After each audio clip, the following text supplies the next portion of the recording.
Hey guys, how's it going? It's Etanyos here. Welcome to season number 2 of this NHL 25 Seattle Kraken franchise mode here on my channel. Today we are going to be getting into the 2025 NHL Entry Draft, going through the entire regular season, hopefully making the playoffs, but we'll see what happens, and then we'll end it off just before the start of next year's draft. But starting things off, we're going to go to the comment section where I left you guys with the question of what moves should the Kraken make this offseason to solidify their chances to win the Cup to win a cup or two in the future. Pardon my typo. So option 1 was trade up in the draft for Suglobov and risk future picks. So if we look at the draft, there is this sniper that looks really good named Pavel Suglobov. He is a little bit undersized at 5'10", but is going to be a good shooter, and you can see by his grades he's going to be a solid player, probably about 80, 81 overall, somewhere in that range. Option 2 was trade for better veteran players, and option 3 was only use our current picks to try and snag some steals without overstretching ourselves and draft prospect quality capital, or draft and prospect capital. Man, I cannot read. I can't believe I didn't type that out. That's horrendous. But probably the most detailed response here came from Nikita Nazarov saying, I would definitely try to get Suglobov at 5. I think he's worth investing into the future for a stud down the middle. If the price seems too steep at some point, even after trying to trade for the guy a couple of times, then just go with the third option and draft with the picks you got. No point in picking up vets, as this team needs to mature with the young guys on the roster. And in a few years, trade or release veteran players so you can get better players that can fill their spots, whether Suglobov or free agent trade acquisitions. Guys in their prime, ideally younger guys who you can lock up for many years. With all of that being said, he's been a sub since before we hit 1K, and yeah, just a bunch of other really good wishes. So yeah, thanks for the comment there, Nikita. I haven't talked to you or talked about you in a long time, so glad to see you're still around and kicking. But the next comment that really kind of went after this that I did actually quite like was from Hunter Caps, saying, I'm hoping that you pick Porter Martone with the 9th overall pick. This wasn't even something I considered, but Martone is actually ranking around pick number 9. He's a power forward. He had a great year, honestly. Looks like a very good player. And he said, I hope you can pick up Porter Martone with the 9th overall pick. You've got plenty of top center depth, and I think it'd be wise to draft and I don't think it's wise to draft a defensive defenseman with that early. You can use a big power forward to go with Wright, Beniers, Firkus, etc. Looking forward to more videos. And he said also, if you can get another first rounder to try and get Gabriel Daccord, you'll have your goalie for the future as well. So I definitely agree with the Porter Martone option. I think he would be a great fit for this team 2 years out. But I still do think our team needs those top-end defenders, which is what Mika Koloma could be if he develops properly. Again, good offensive instincts. He is a two-way D-man, so yeah, we wouldn't be going for a guy like Ariel Stapleton necessarily. We wouldn't be trading up for that, but we could potentially snag another pick around the 10 to 12 range to try and draft Mika Koloma with. That could work out nicely, so that's probably what we're going to consider. As far as Gabriel Daccord goes, as much as I'd like to pursue him, I just don't feel the need to draft a goalie that high, especially when we go and look at the other goalies available on this board that are, yes, they're 5-year ETAs, but they're probably going to be around the same development timeline as Gabriel Daccord. So, yeah, if we're getting these guys into the NHL as our starters by 2029, 2030, then that would be a success story. And I want to try and get both of these guys just to, have that extra future draft capital and trading options. So that was pretty much it for the comment. Everything else was just support comments, saying great video, good job, all those kind of things. So thank you guys all for commenting. Make sure that you respond to the comment I leave in the description for this video to get featured in the next one. So without further ado, let's get to the draft. I think we've got a pretty solid plan here, and yeah, it should be a fun draft class coming up. As far as player retirement goes here, we're going to see Backstrom, Corey Perry, Shea Weber, Brian Little, a bunch of other guys here. That even Magnus PRV, geez, only 34 years old. But yeah, that's the group of retirees, and nothing too insane. Obviously, Backstrom's a 1,000-point player, and Carey Price does retire at 37 years old there. All right, so without further ado, it looks like, actually, we lose a coach there in Coachella Valley, so that kind of stinks there. We lost Lawrence Reimer, so we'll have to go hire another coach, but that is fine. As far as the block goes, we have a ton of players on here that have movement clauses and things like that, but we'll see how that kind of plays out. Obviously, we are looking to, in the short term, probably make this team a little bit worse, just so that we actually have slightly higher draft picks in the future. But yeah, let's get to it. We're going to see what kind of trades we can actually make, if there's any teams looking to trade their picks. And obviously, Utah's the top pick. San Jose has 2 top 5 picks, which is insane. And yeah, out of everybody, 14 is going to be a little too far back. So anywhere between Philly, Detroit, and Chicago, we're going to look to find trades for their picks. So let's start off with, I'm going to say Chicago to start, just because they're the farthest back. Okay, so Ulanov goes first overall there to Utah. We didn't make the trading time. Man, he is stacked on X Factors, so he's going to be a really nice winger there.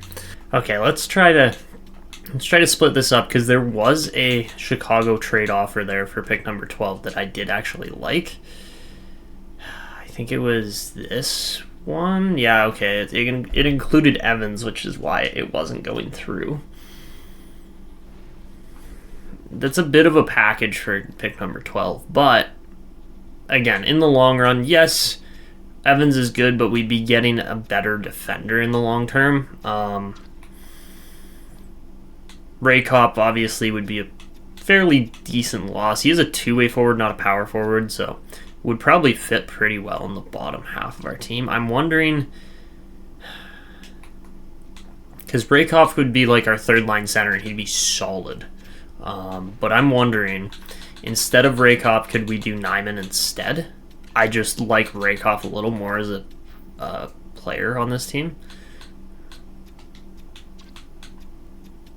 Hold on, does Raykop not have a contract? Is that why? Oh yeah, he's got CHL exemption. That's why. Okay, even more so then, I would go Edward Shala. Honestly, I kind of like that trade offer. And all right, that does go through. So big trade, but we do make it. So the next step, now that we've got pick number 12, because we're going to be taking Martone at 9, Kaloma at 12. The only other pick I'm missing now is pick number 56-ish, right around that range. Is it 56? I think it's 56. I might be wrong. Let's see, where does this goalie kind of spot up? 62 for Franzen, so we could go as far back as like 57, 58, somewhere in that range. All right, so we make 2 trades, only give up Evan, Shala, Schwartz, a third and a second, and we get a second-round pick and a first-round pick in this draft. So very solid options there, and now I think we are ready to roll. So yeah, we'll stick with pick 9, and then we got pick 12 as well. So we're doing some Suglobov was nice. 81 overall, very solid player. Let's see who Columbus takes. Oh my god, Kemppainen, however you say his name, 83 overall to Columbus. And then Stapleton goes 8th. All right.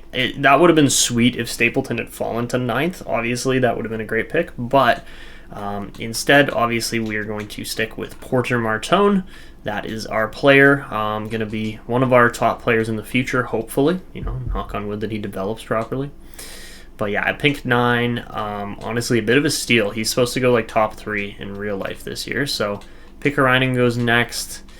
Flaherty goes to Detroit, and then we will take Mika Kaloma as a very, very quality pick there. That far back in the draft at pick number 12. We could take Malcolm Spence, but I'm going with the elite potential instead. And there you have it. 65 overall, not a ridiculously high overall rating. And yes, we did give up an 80 rated defenseman and a 70, what was Shala? 74 rated winger. But really, overall, I think that trade is going to be worth it. We just missed out on Matthew Schaefer, so that's a little bit unfortunate. Renus was really nice. And all right, on to pick number, what are we at now? 41? Pick 41, yeah, okay.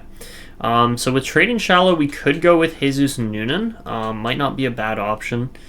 Radivajevic, we're not going to go for just because we have quite a few right D already. And then there's, okay, so then we got Santala at 55. We landed pick 60. So pick 60 should definitely get us Liam Franzen. Franzen might be the worst goalie out of the two, but we didn't trade away Nicholas Coco like a lot of teams were asking for. So I'm thinking we do actually go for, should we say Jesus Noonan or Jesus Noonan? I'm going to say Jesus Noonan. But yeah, I think we go for Jesus Noonan because he's got the gem option there. So 64 overall, left wing playmaker, not horrible. And I mean, honestly, you know what we could do is we could look a little bit further into the draft, see if we can, you know, snag another pick somewhere to get an elite goalie. That's just trading up value, really. So let's see if we can do that.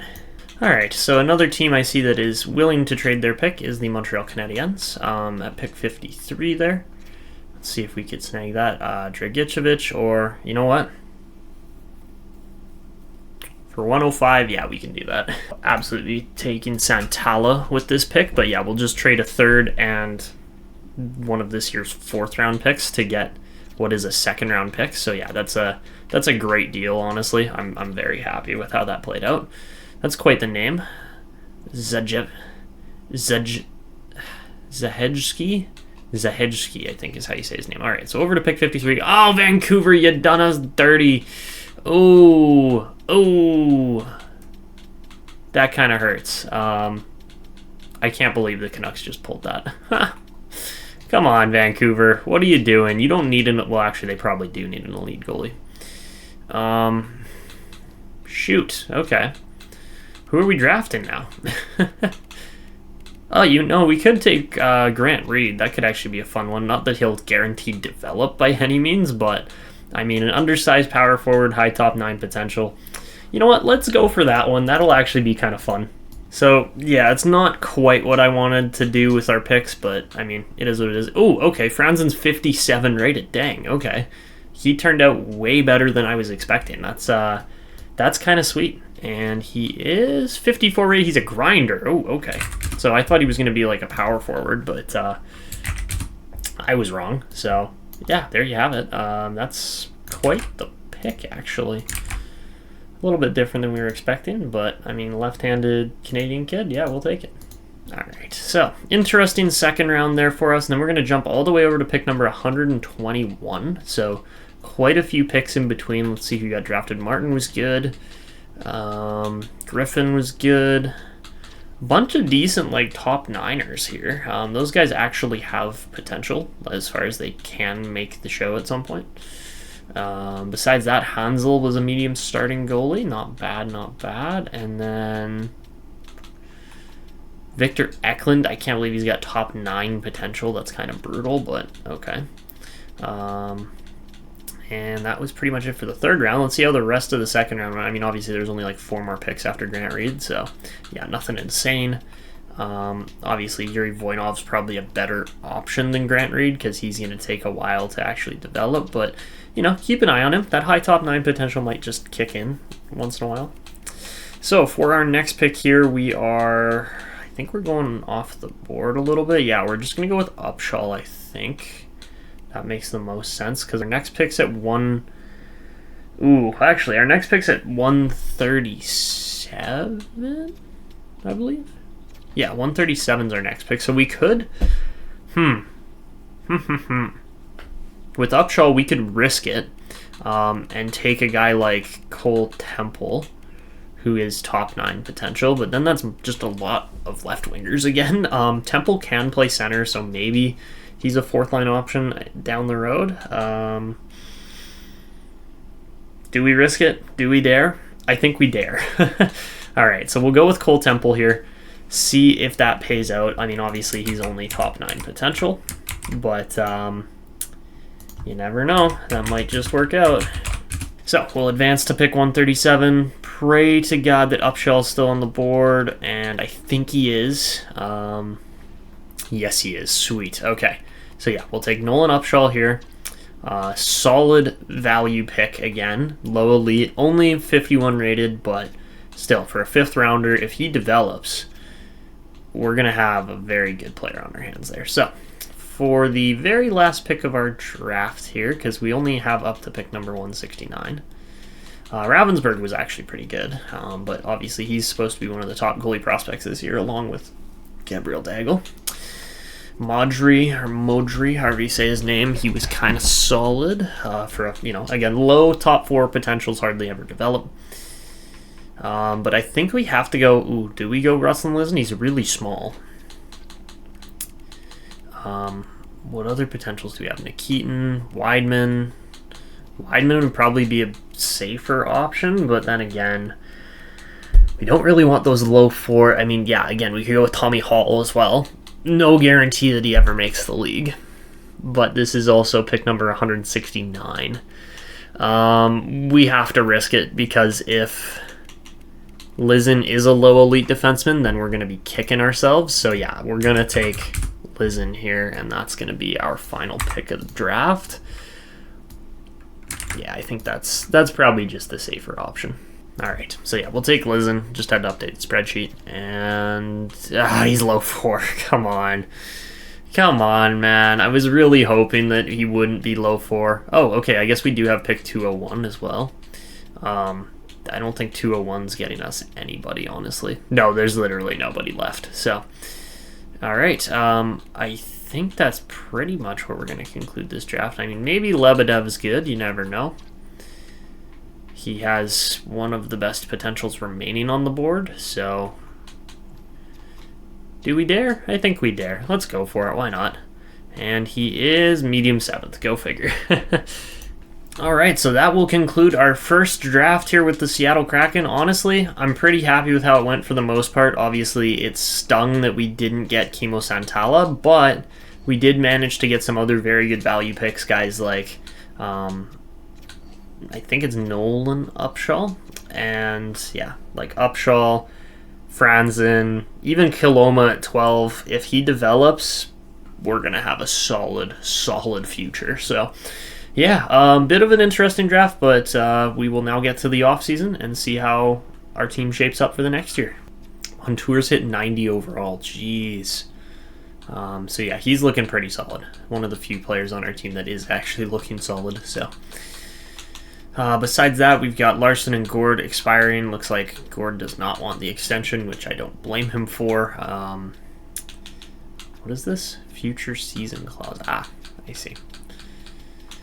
But yeah, really just a bunch of more so AHL and like bottom 6 names that we have to re-sign here for the most part. There's only a couple NHLers that are really... I guess Joey Daccord's kind of a main name for this team. So we'll start off with him. Honestly, just give him what he wants. A lot of these guys should just be accepting their contracts immediately, which is nice. Vendenpa,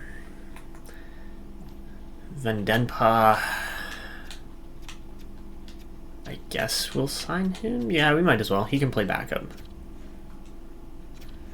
Alright, so he's in. Alright, that's it for goalies. For defense, obviously we're going to keep Adam Larsson around. He's a solid defenseman. Let's see if we can get him at 4.5. He's going to delay on that, which is fine. Will Borgen, another solid right D-man. Again, we have the money, $20 million. So we're not really too concerned about the cap dollars here at the moment. We signed Mahura immediately. Really, the drop-off from like Mahura and Fleury to the next group it's pretty drastic, honestly. Like, we're really banking on some defensemen actually developing here, which has not really happened yet. Bernier, I think are we gonna sign him? No, he's in the queue, so we can just leave him for one more year. Kiloma, I think we're gonna leave for one more year as well, I mean, he had a decent year. It wasn't anything crazy. I love that team acronym, but no, out of all seriousness though. 14 points in 57 games, not bad. He did take a lot of penalties, so hopefully, his discipline can get a little bit better. Hopefully he just gets all round better. He's not an amazing defenseman yet, but he has potential, obviously, so yeah. besides that, I guess we'll re-sign Olofsson and Brouillard. I think Brouillard, however you say his name. I literally cannot pronounce players' names, so it's really just the French Canadian names take me a while to get used to. So, all right, we get all of our defense signed up there. We're rolling on that. Porter Martone obviously going to get another year in junior without question, but you know, in Brampton, hopefully he will be solid. Our right wing is definitely a little depleted, but I think our left wing kind of... Oh, no, our left wing does not make up for it, so interesting there. Something we're going to have to, you know, keep within our attention and vision. I probably could have signed Cartier to an 8-year deal there. I probably should have, but it's okay. We'll have the same opportunity next year. We'll re-sign, yeah, pretty much all of these guys. Again, I have nothing against any of these players, so it's really just locking up the contracts, nice and easy, nice and quick. Forsfjall will sign. He might get some AHL opportunity in those 3 years. We'll see what happens there. And, I mean, honestly, our left wing has a lot of depth, but it's really more a matter of, are these guys going to develop?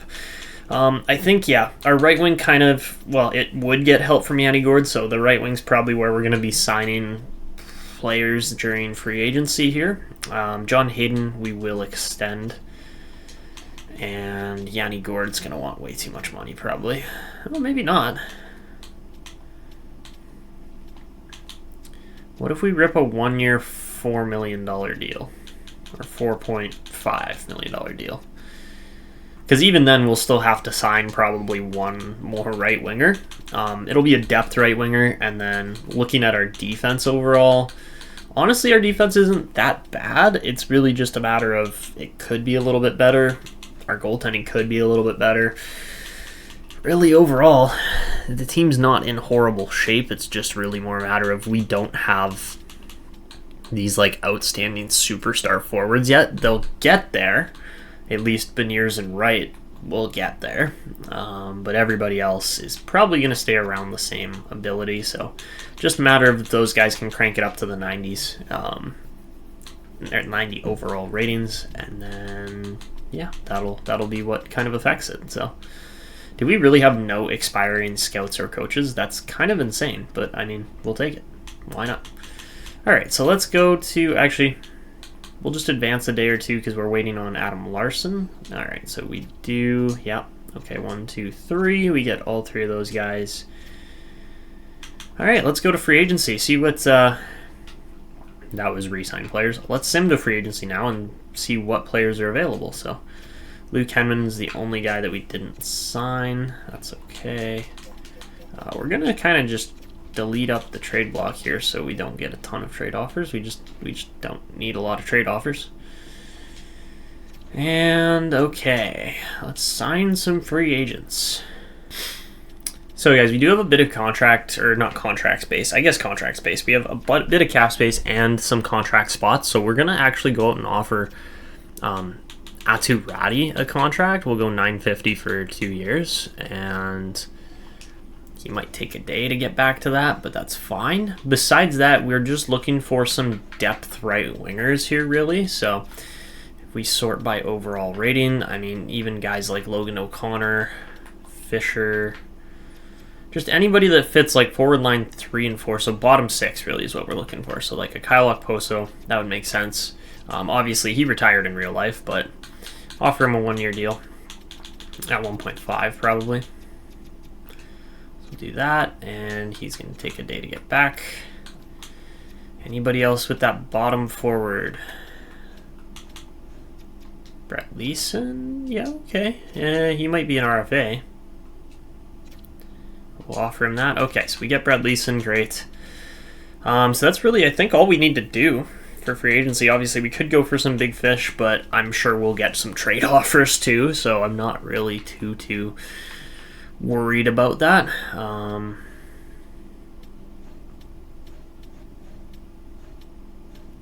Yeah, okay, so we offer those right wingers those options, and I think we are good to at least advance a couple more days, see if we get Okposo signed. We should. And okay, we get Atu Radi. Oh, excuse me. And we get Kyle Okposo. So I think we are pretty much good to sim to the next season. The only other thing we're going to do here, just because this adds to the fun of this series a little bit, is we are going to go over to the other screen here now. Just give me a couple seconds on this.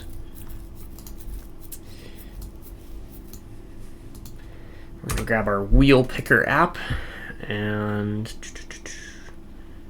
this one, yes it is. Okay, so we're going to go on here. Don't mind my TD ads and whatever else, but yeah, we're going to pick the draft class quality for the upcoming season here. So, first things first.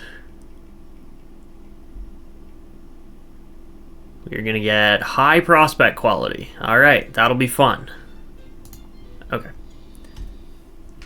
So now with high prospect quality, we're going to rip this one more time.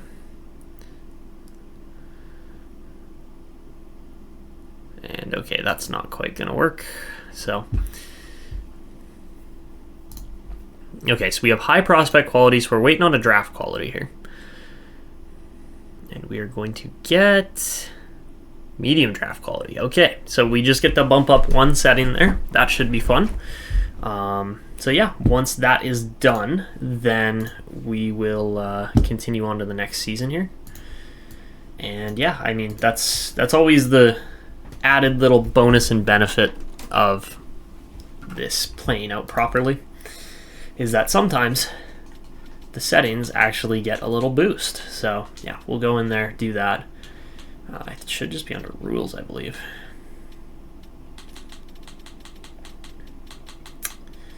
I might be wrong. Oh yeah, no, it's under there. Okay. So we're getting high prospect quality, medium draft class quality. All right, so that's the change we're making for this upcoming season. Should boost the draft a little bit, which will be fun. And then we will obviously have some scouts in there to hopefully make the changes we need. I'm also just going to check in on our owner goals here, because there's probably something that needs to be upgraded or something along those lines. We'll see. Let's get a new parking lot. Why not?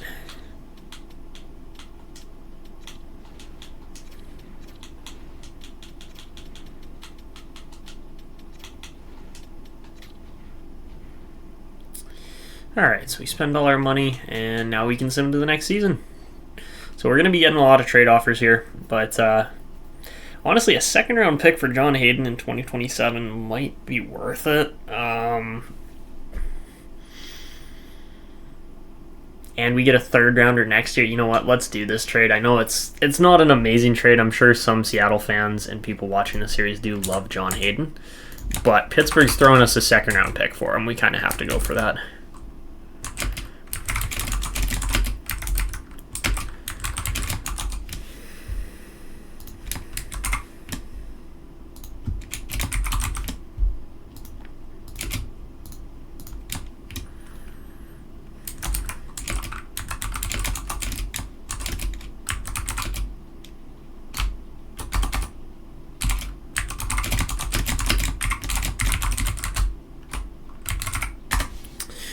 So again, John Hayden's the type of player that we could go and just make a trade for. Dennis Hildeby, we're not going to trade for Brandon Tanev.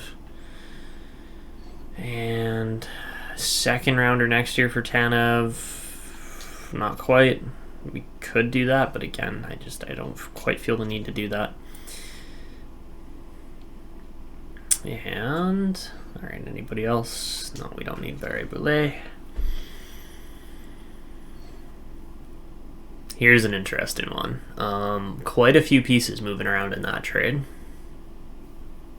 Do we want Toronto's second rounder that badly? I'm going to say probably not for Tanev at least. Tanev, I'd want like a second and a third coming back into the organization probably. 2/3 not quite good enough. We like Brandon Tanev here, right? Like that's just the type of team Seattle is. So I don't feel the need to particularly push that deal. Yeah, you'd have to throw in a little more there, Chicago.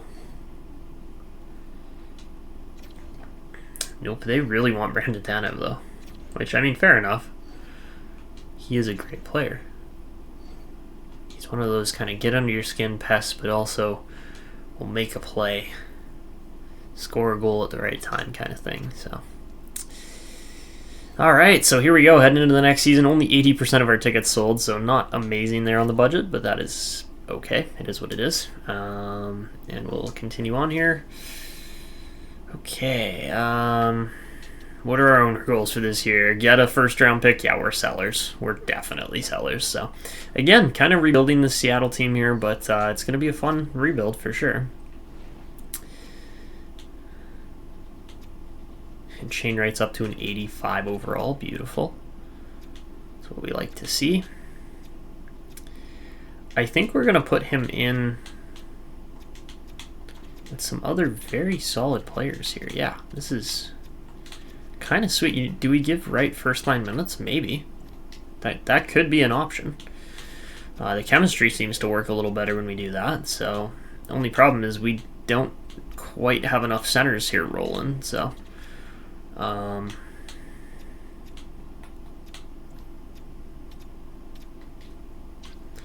Okposa's got the best face-off rating, so I guess we'll put him... Actually, oh, that gets +2 chemistry, so let's keep that way. I like it. I like what we're seeing here. It's not bad. Oh god, Montour's got a gold X factor. That's crazy. I didn't actually expect to see that. At least not this quickly in. Adam Larsson's only 80 overall. Yikes. Alexiak and Borgen together. That's a shutdown pair and a half. Wow. Okay. You know what? Our team might impress this year. We'll see. We'll see what happens. Obviously, this team is by no means like a top contender or anything like that, but we have a lot of depth. Like a lot of depth. So, yeah, that's kind of solid. I'm fairly impressed with the group we got here, and then I think just simply, yeah, okay, Jordan Eberle's got the C. I'm like, just simply based on what actually happened since episode 1 and episode 2, we have to name Jordan Eberle captain, because that actually happened for the Kraken, and I don't think we have any rookies in our lineup, which is kind of funny. So, you know, that's, again, it takes time. It's not like the team is just going to be immediately amazing or anything like that. Oh, okay, Amari Chung, we got a new coach conversation.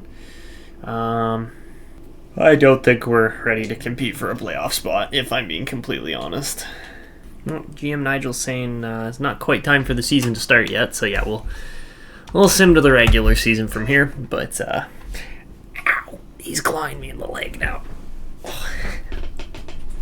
So this year we've got 76 offense, 72 defense, and again, my face cam's in the way no matter what. And 73 goaltending, so not bad. Okay, so not a bad looking AHL team, nothing crazy obviously either. Other thing I am interested in is, did we see any growth at all over the offseason? Like a little bit maybe? Pretty much nothing. I guess, yeah, Wright and Beniers are both 86 overall now, so not bad there. And then looking at our best players here, Catton's up to a 79, so that's not bad. But yeah, we're just waiting on everybody else to grow still, obviously. It looks like Nyman's up to a 78, so that's pretty good. We, of course, kept Rakoff as well. We're thinking about, by keeping those players, we're thinking about how we're going to build out our team in the near future. Yeah, but yeah, our team looking okay. Nothing insane, obviously, but give it time. Okay, so we'll simulate up to our first NHL game here. We're going to be rolling with 90 offense, 92 defense, and 85 goaltending this year. So not horrible by any means, but also nothing ridiculously insane. It's pretty average NHL team overall. So my bet is we missed the playoffs by a good margin. So guys, we'll simulate ahead through the regular season now. I'll stop up if there's any trades or if we go into the trade deadline or things like that. But other than that, we'll see how this team does this year. Alright guys, so I'm going to actually cut in, we're going to highlight this because we're right near the end of the season. We're sitting with a 39-34 record. Haven't actually lost any games, or won any games in overtime this season, or in the shootout. So, yeah, that's probably not great. We probably could have gained some points there, but I wonder how many shootout losses and stuff we've had. It looks like, oh, okay, no, there was a shootout win there.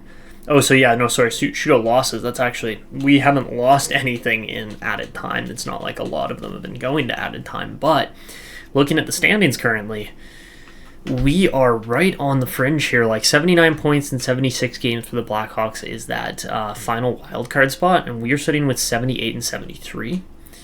So we might be pushing a playoff spot here depending on if we win this game. We do not. Okay, so this is going to be really close if the Kraken actually make it this year. We're far enough out from the other side, like as far as the Ducks, catching the Ducks. We're not going to catch the Ducks. We're maybe getting a wild card spot. But we did actually lose one in the shootout now that I mentioned it. And oh boy, now we're losing a bunch of games. And the Blackhawks and Wild are at 83 points each. There's a good chance that we're probably not catching those teams at this point. Utah, we do beat. So we're at 81 and 77. They're at 83 and 78 and 79. So, I mean, again, if we beat Colorado here, we're in that wild card spot. And is that the case? No, it's not. Oh, man. Every time we have what could be a decisive wildcard game, we then lose it. So, yeah, we are now 2 points out. We've got to catch either Minnesota or Nashville. Chicago's right on that fringe, too. All right. Well, these final 3 games of the season will decide where our season goes. So, first game against Calgary. And we lose it 8-1. Oh, God. Okay, so I get the feeling we've just missed out on the playoffs here, which is really too bad because we were right there. But, yeah, that's how it goes sometimes. And as I said, I didn't quite think this Seattle team was going to make it, but I think I also said we're going to miss by a lot. Oh, we are in a wild card spot at this point because we have more wins. Okay, so we may have just secured a playoff spot with that win. Okay, all right. This is it. This is what it comes down to. If we can beat the Canucks, we're in. If we can even just steal a point off of them, we're probably in.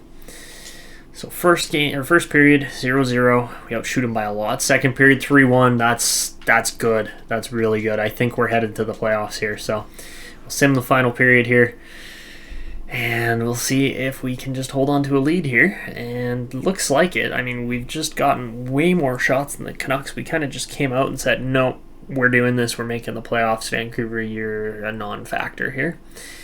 And that seems to be the case. So yeah, 3-1. We really protect the lead well. I'm actually quite impressed with our defense. I mean, obviously our defense is good, but yeah, I think we're in. And yes, we are. We are indeed in, and we lose Jared McCann until May 11th. Oh boy. Okay then. So yeah, Shane Wright scored 25 goals, 61 points, tied with Burakovsky actually for our team lead, which is pretty sweet. Especially for a young guy. McDavid's got 134 points. Brad Marchand scored 131 points. Oh my god. I don't even have the sim engine cranked on high or anything.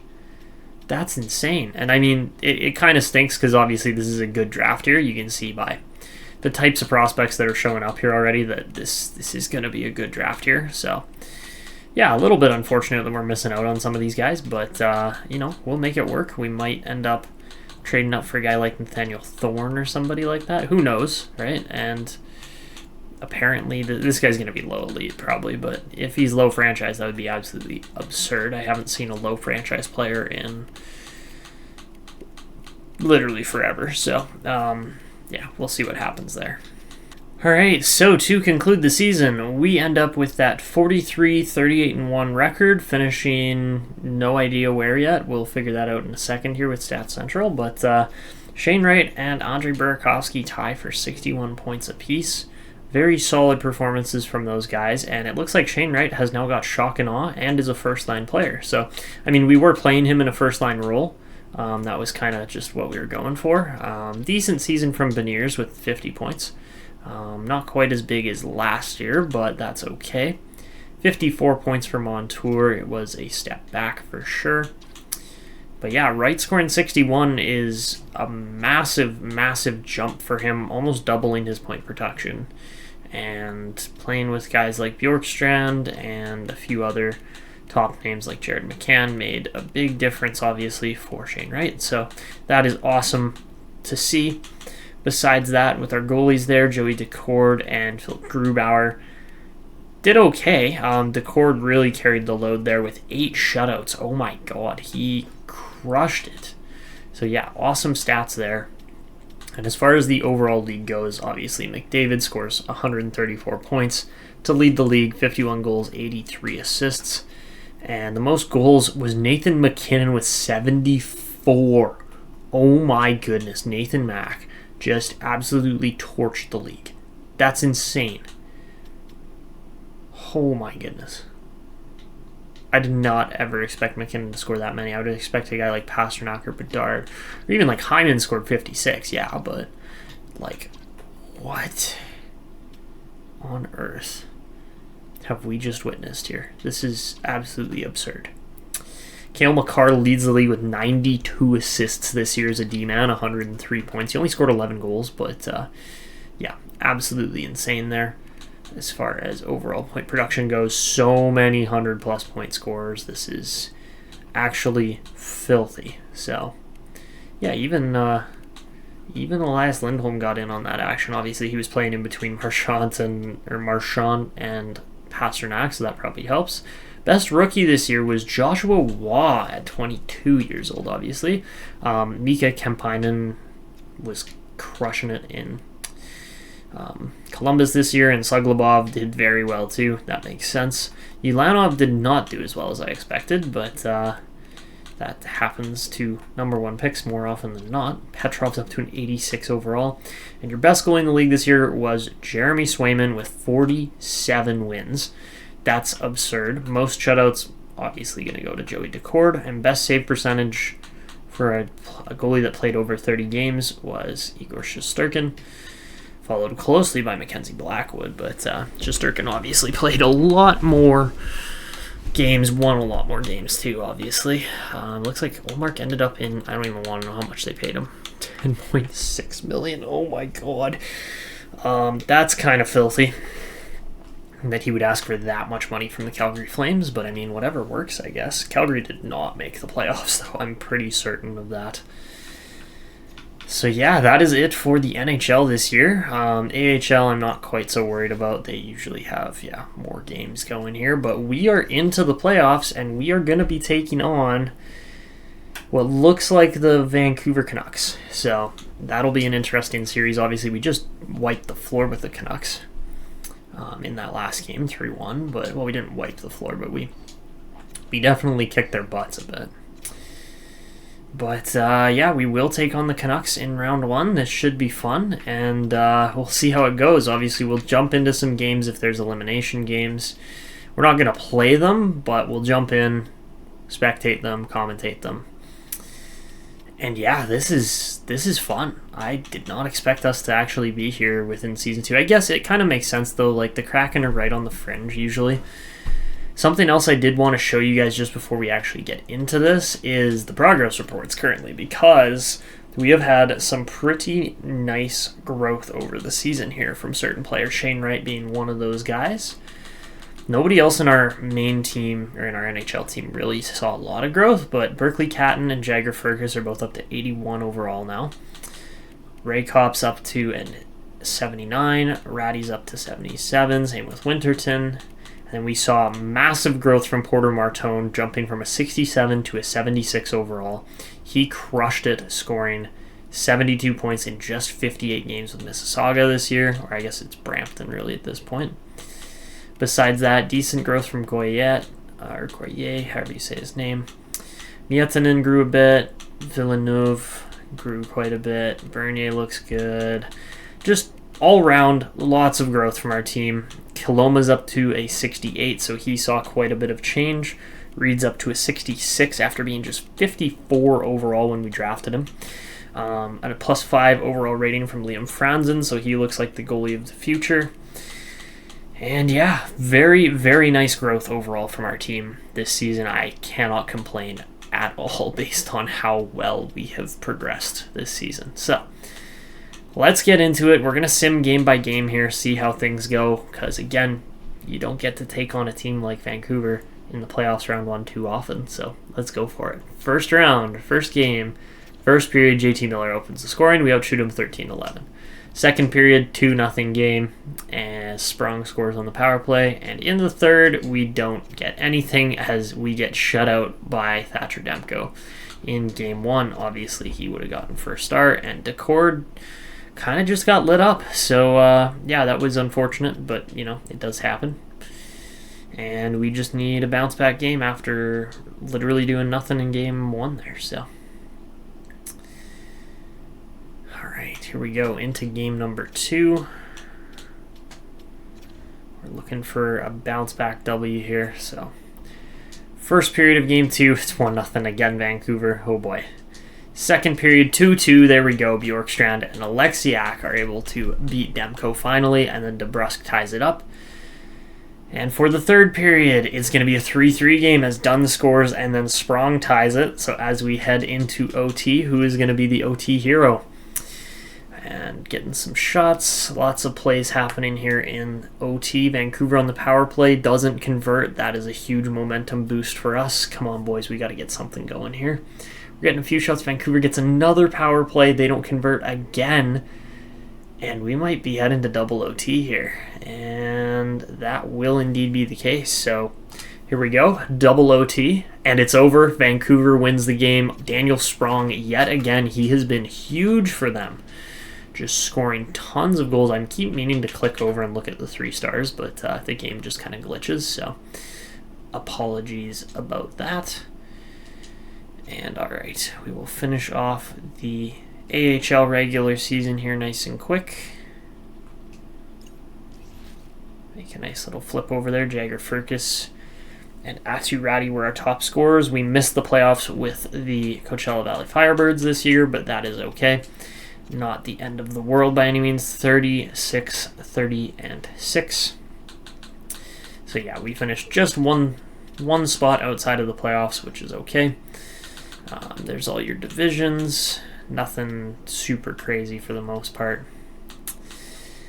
And for the entire league, Lehigh Valley was the best team there, and we finished 18th place. Okay. So yeah, Rowdy scoring a lot. That's what we like to see. Firkus, Raykop, Bureau. A lot of decent scorers there. Our forwards were okay. Nothing outstanding or amazing. As far as our defense goes, Lajoie led the group. And for goalies, Nico Coco looked okay. 30 wins. Was that better than last year? Yes, it was, but just barely. Also 4 shutouts again. Very similar stat lines, so cannot complain about that. Raykop was obviously a much-needed addition for this team, but still didn't quite get us over the line for making the playoffs there. So it is what it is. So, into game number 3 now after being down 2-0 as Vancouver takes both their home games. We need a win here. First period, 0-0 game, we get outshot 13-10. Second period, Vancouver up 2-1 as Pius Suter opens the scoring. Chandler Stephenson ties it up on the power play. And then Kiefer Sherwood tucks one in. So as we head into the third, Burakovsky ties us up. Let's go. 2-2 game. We got to keep pushing here, boys. Let's get some more shots. Power play Seattle does not convert. That's unfortunate. We were really looking for a goal there to take our first proper lead of the series. Because, again, we've had leads, but they've been squandered pretty quickly. So, all right. Come on, boys. Down to the final 2 minutes here. Anything going to happen? No, it's not. So we head to another overtime scenario here. And as we get into it, shots flying for the Canucks, and they're going to get it done because they're getting more shots on net. Teddy Bluger is your OT game-winning scorer there, and we lose 3 games in a row to the Vancouver Canucks. So yeah, not looking very good. We're scoring the least amount of goals per game. We're giving up some of the highest goals per game out of anybody in the playoffs here. So, all right, so here we go. Backs against the wall. I almost hit sim to draft instead of playing our next game. So backs against the wall. Seattle down 3-0, looking to not complete, but start an epic comeback. And first period, it's a 3-2 game as we come out guns a-blazing. Montour and Burakovsky give us an early 2-0 lead. Hoglander makes it a 1-goal game, back to 2 by Beniers, and then Connor Garland on the power play makes it a 1-shot game again. Second period, it's a 4-4 game as Shane Wright gets us on the board for a 2-goal lead again, and then we squander it. So we are going to jump in here, head into this third period, see how it goes. I really hope my headphones are actually on, or not dead. Wow, they do actually work. That's surprising. So we'll jump in, we'll commentate. This is going to be fun, but we're obviously going to play as the coach here. And let's get into it. That looks actually pretty realistic. So yeah, let's get onto it. So Leeson cutting in right off the bat. Ooh, almost creates a chance there. Honestly, that was a really bad turnover by Darnay, and the Kraken almost made the Canucks pay for it. Now off the draw here, Miller and Beniers. Miller wins it again. Darnay again looking for a play. He sends it over to Jones, up to Miller, over to Pettersson. Pettersson down the wall. That's poked away by Borgen. Will Borgen sends it up the boards. Now Burakovsky up to Beniers. Matty Beniers, great pass to Tolvanen. He's in. Eeli Tolvanen, shot, saved it, kicks around in the crease. It's still there, and we have a goal. Matty Beniers finally buries the rebound, and the Kraken take a mid-third period lead here in game number 4. The Climate Pledge Arena is going crazy. This was a crazy chance. It just kicked around in front, and Beniers finally picks it up, but there was literally 4 bodies right in the crease there. They almost could have called goalie interference, but Beniers finally picks it up, and the Canucks have called a timeout. Now, off of the draw, Shane Wright looking for a face-off. He's going to win this over to Leeson. Leeson couldn't get the shot off, and it's turned over. Now Sherwood trying to evade pressure. He gets it up to Myers. Tyler Myers looking to get this thing in deep. Vancouver trying to pull the goalie. It's turned over, and Seattle goes the other way. Bjorkstrand goes to dump it in, but it's offside. So the Kraken fans cheering for the team's effort here tonight with just 27 seconds left now. And off of the draw, it's going to go to the Kraken. And now it kicks around. Vancouver gets it. Lekaramaki trying to break in. Lekaramaki dekes, but that's poked away by Alexiak. Good defensive positioning there. Now Sherwood trying to get it free. Lekaramaki over to Miller. They've got the man out. Extra chance. Oh my goodness. Great opportunity. Back to Sherwood. Sherwood in front. He can't find it. And Leeson clears this thing out. He gets it free. Brett Leeson in for the empty net here. He can't get the shot off, but it doesn't matter as the Kraken will hold on. And the Seattle Kraken live to fight another day here as this series heads back to Vancouver for game number 5. The Kraken fans love it at the Climate Pledge Arena, seeing a playoff win here. Fortunately, the team does not get swept, and this series will continue. Here's a look at that chance again. Absolutely fabulous save on Tanev there. I don't know how that one wasn't a goal. Another chance here. This was a good save there by Daccord on the blocker. He stretches out. Are they going to show the tip shot? Because his tip shot save was absolutely insane. Here's the goal. But man, oh man, what a game it was. 5-4 Kraken. That's your result. Whew. What a game.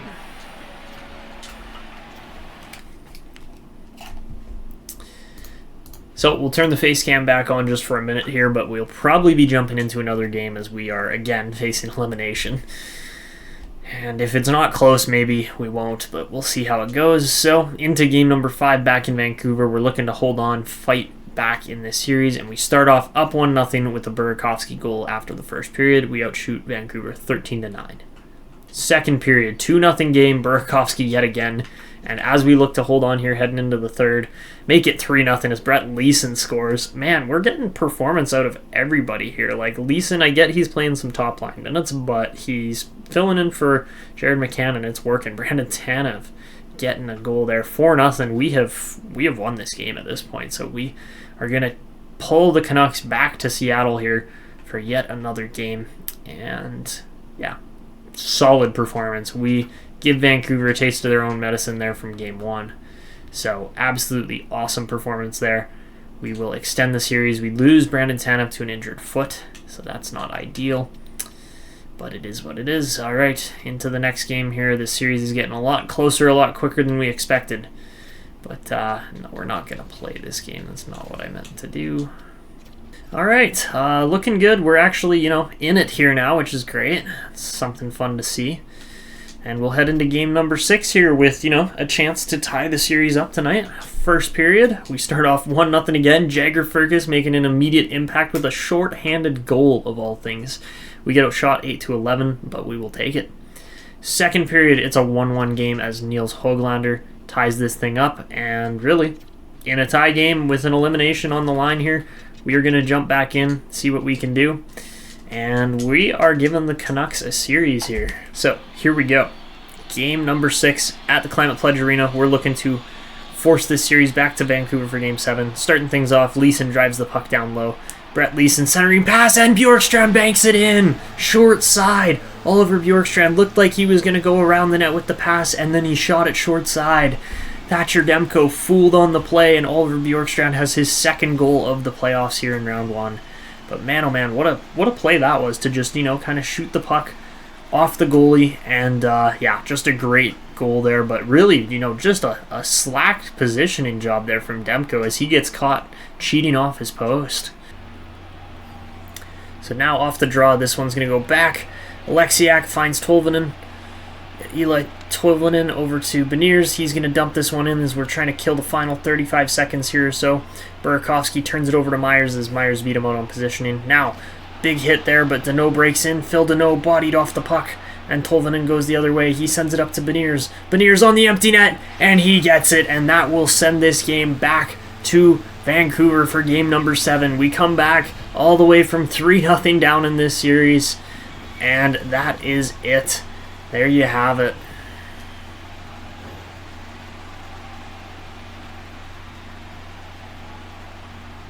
So yeah, Beniers just able to get that thing past, and the Canucks coach is pissed, as he should be.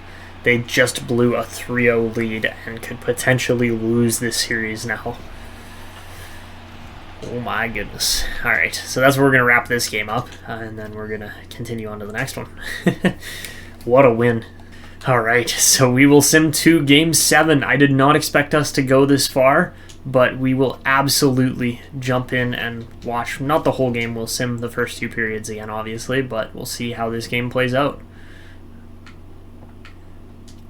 So, do the Kraken come all the way back and defy the odds, or do the Canucks finally finish off this series? First period, it's a 0-0 game. The Canucks outshoot the Kraken 14-7. Second period, it's a 2-1 Vancouver lead as Nils Höglander opened the scoring on the power play. Shane Wright tied it up, and then Pius Suter gave Vancouver a 2-1 lead. So here we go, off the draw. The Canucks are going to start off with the puck. Now Vince Dunn sends Montour up to Wright, 2-on-1 developing. Wright's poked off of his stick, and it jumps over Montour's stick just at the opportune time. Now, battle ensuing down to the final minute here. Over to Montour, he shoots, and that one's saved. And the Kraken are going to pull the goalie here, even though they don't entirely have the puck. DeBrusk going the other way now. DeBrusk over. It's turned over, and it still sits there. Now Jake DeBrusk in, and Danault's going to find the empty net with just under a minute left there. And the Vancouver Canucks will be moving on. We thought we had a chance there by pulling the goalie, and it just didn't quite work out. So Phil Danault will put the seal on this game. Vancouver will not blow the 3-0 series lead. Just barely, but man, oh man, was it a close series at the end of the day. Only 1 or 2 goals actually separating this series, but that was it. Off the draw, it's going to go back. Alexiak can't fire it, and it goes to Heinen. And the Canucks might get another goal here. Oh, that one's blocked. Good play by Borgen there. Now Borgen looking for a pass. He finds Montour up to Burakovsky. Burakovsky streaking down the wing. Centering pass goes to Höglander. Now it's turned over. Montour finds Heinen.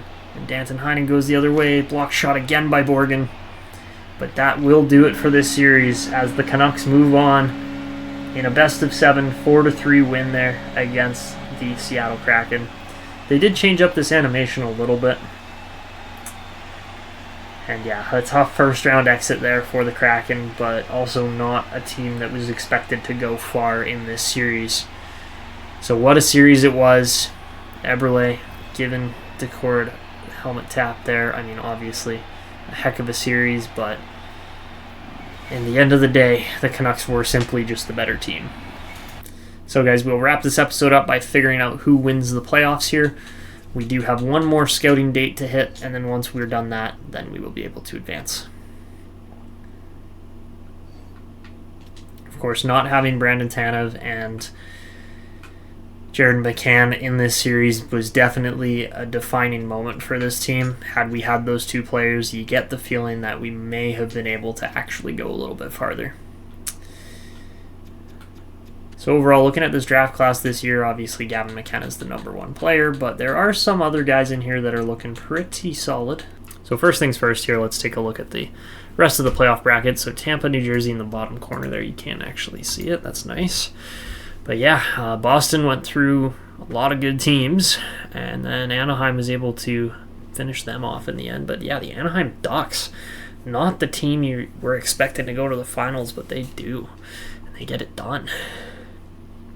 Crazy. All right, and then Iowa does a fairly good job there too, making it through a solid amount of playoff competition. And here's all your awards for the year. Yeah, pretty predictable for the most part. Not a lot of players that really, are out of place there, especially in the AHL as far as the NHL goes. McDavid and Marchand going to win a lot of those awards. Kemppainen gets the rookie award. Obviously, our coach got the Jack Adams this year, Amari Chung, and yeah, solid performances there for all the awards. Makes sense that all those players won those exact awards. So yeah, there you have it. That is pretty much what we're going to wrap it up for this year. We're going to just go up to the draft lottery because this is the Gavin McCann sweepstakes. We'll finish it off with that, see who lucks out and manages to win it. Because we're obviously not in the running here, and it's going to be, I guess, the day before here, and it will be the Los Angeles Kings. So Gavin McKenna is coming to the Pacific Division, but he's not going to be on our team. So that is going to be, that is not going to be fun, that's for sure. So yeah, we're probably going to be picking around 18, 19, somewhere in there, that kind of range. But yeah, Gavin McKenna will be heading to the LA Kings. That seems to be a trend.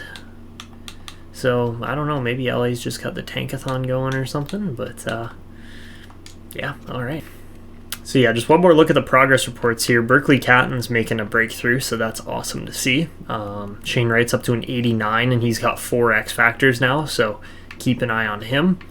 Besides that, in the system, we saw a bunch of different guys grow a tremendous amount, honestly, so I'm very happy with where our team's at. Mika Koloma's looking very solid as a 19-year-old. Give him some time and he will be in the NHL.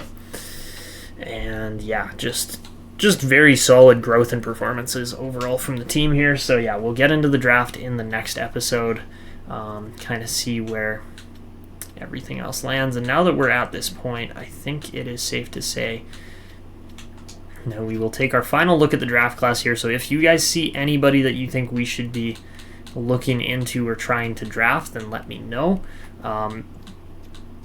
Alessandro Di Iorio looks very good as a player. He's an elite sniper and probably would fit our team's needs pretty well.